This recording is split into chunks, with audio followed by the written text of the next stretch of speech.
Kod nas u Odri, što znači i meni isto, pošto sam lokalna ovdje iz Odre, Jurjevo je jedan veliki dan jer kao prvo imamo crkvu koja je zaštitnik Sveti Jure, tako da je kod nas proštenje.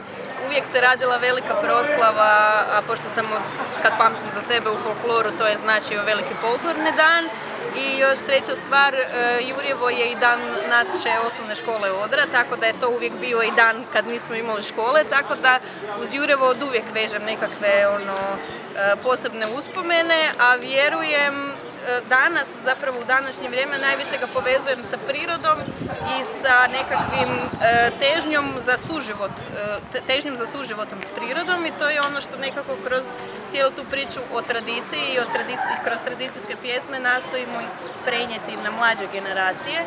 A mislim da u tome i uspijevamo jer ima dosta interesa za takve stvari.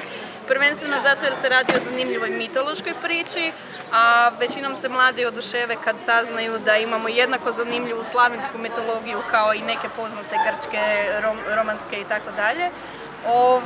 A jednostavno ovo je prilika za druženje i za sastajanje lokalnog stanovništva, tako da je to uvijek poseban događaj sam po sebi.